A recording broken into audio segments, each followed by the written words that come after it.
was with him. It's the game, man. Y'all like, comment, share. Sexy Red, let me holler at you, homie.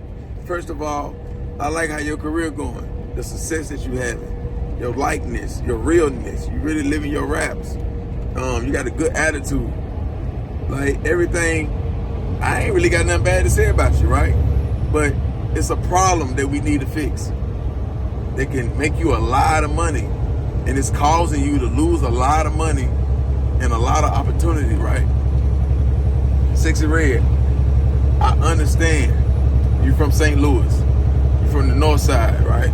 Respect. And you a hood chick. Right. And you bang to the right. And that's what we have a problem at. Not because you bang to the right. Nah. It's, you just at a certain position now where when you keep doing this right here, you blocking out so many deals. Like you leaving so many millions on the table. Like you leaving so much opportunity on the table. Like there's so many companies that can't endorse you because you keep doing this on every picture. Like people don't know what that means. I want to see you in them same rooms that the greats been in. I want to see you get the same type of opportunities that the greats have that came before you. But a lot of people rock with you, but females and a lot of brands cannot relate to that blood gang shit, man. It's not a good look. You already making songs, like you already don't have no songs that's, radio friendly.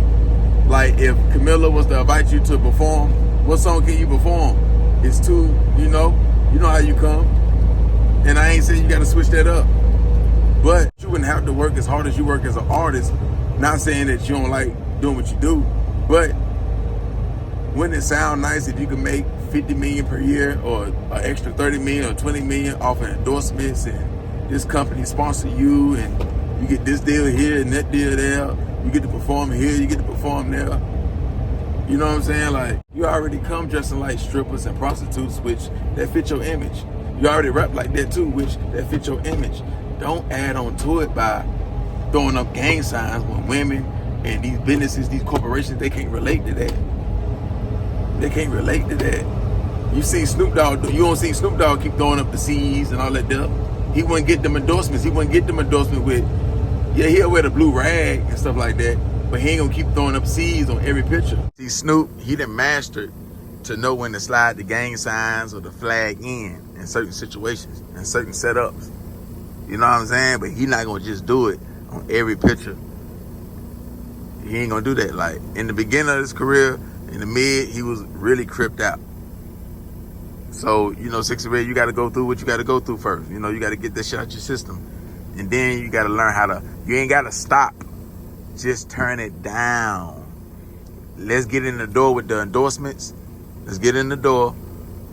And then you can bring, once these corporations see that, you can help sell beers more, way more. So if they get, say, Bud Light at 50%, you check it up to 80 or 90%. You know what I'm saying? Once these corporations see that you can sell diapers, baby wipes more, stuff like that, then you can slide a little blood in here and there and stuff like that. Or it can be commercials where you can slide the blood sign in and it still fit what you're talking about. Like, it don't mean, like, you can make it seem like it mean okay. Like, say you're doing a car commercial for Dodge or Ford. You could then slide the little blood, you know what I'm saying? You can slide it in there. Telling people you ain't gotta have no credit. Bad credit, no credit. Come down here, get the stuff like that. You can slide it in. At award shows, maybe when you perform it, you probably can slide it in. I wouldn't say at the Grammys. When a lot of people, more important people gonna watch the Grammys versus the hip hop awards, BET hip hop awards. So you can slide it in there. Just respect the environment. When you in the environments where you can do that, you can do that. When you're not, don't do that. Cardi B used to have your same issue. Guess what she learned how to do? Turn it down, then she turned it all the way off. Because with women, it's different. See, Snoop can get away with way more. He a man too, though. So it's just a difference. Like, you can't do everything. But it's on you, though. You getting a lot of money. So, it's hard to tell you shit, but nigga need to put it out there.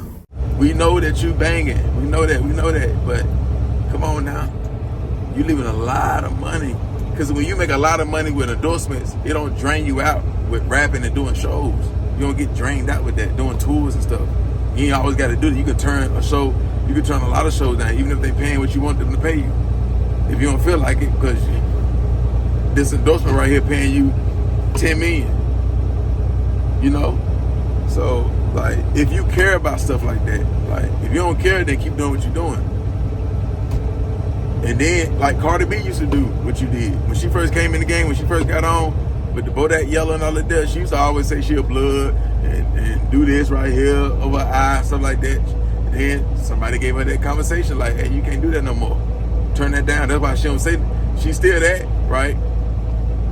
Ooh, ain't nobody say she ain't. So, yeah, she's still that, but she don't say it no more because she know they are blocked endorsements. So yeah, like your gang, they'll understand that.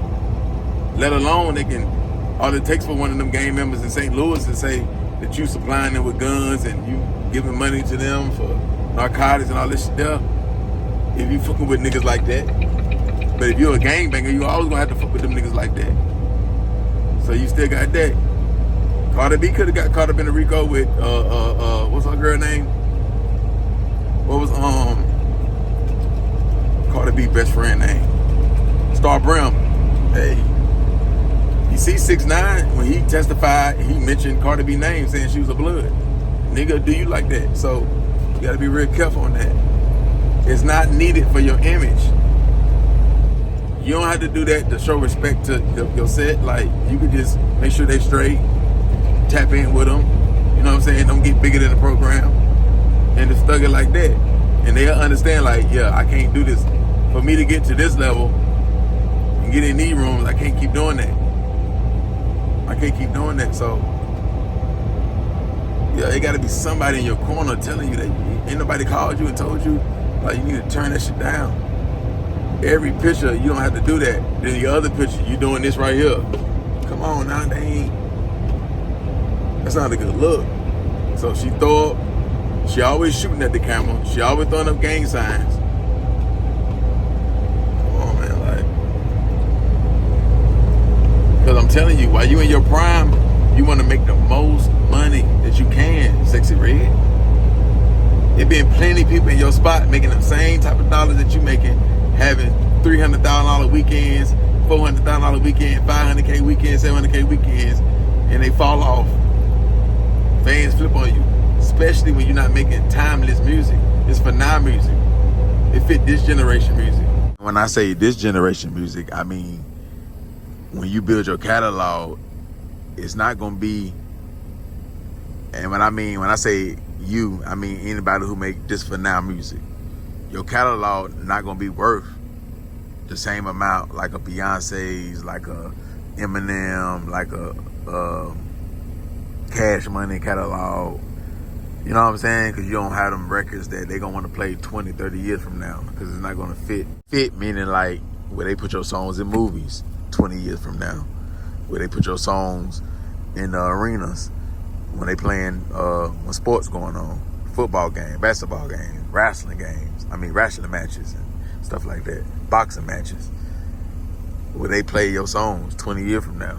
You can make a lot of money when you're in your prime. When you make for now music, that's why it's always important to graduate to the next level with the big endorsements, with investments, and so you can get that big bag like Rihanna did, all of that. But she she made, she gonna have a catalog. She made timeless music.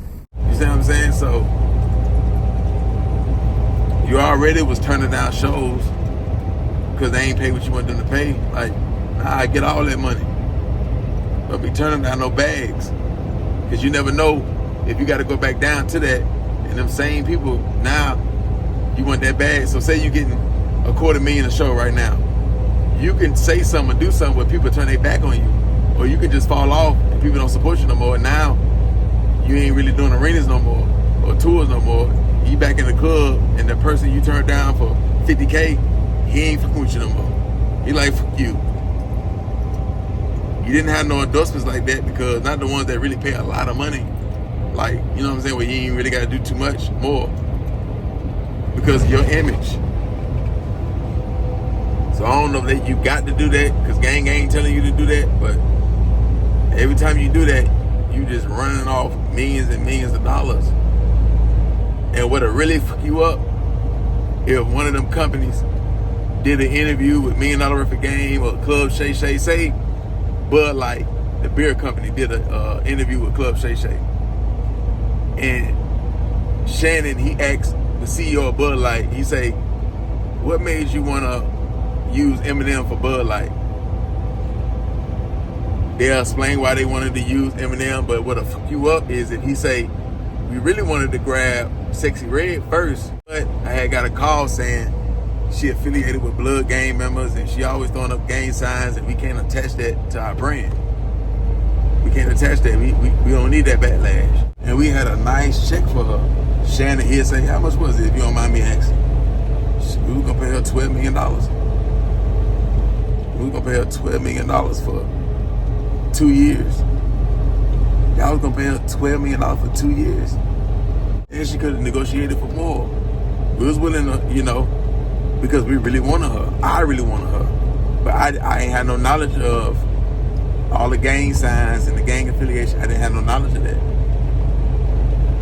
But yeah, she could have easily got, because we paid Eminem $15 million. We gave him 15. So, and we really wanted Sexyy. So that'll fuck you up. Like, damn, I left $15 million on the table. And all I had to do was do a commercial.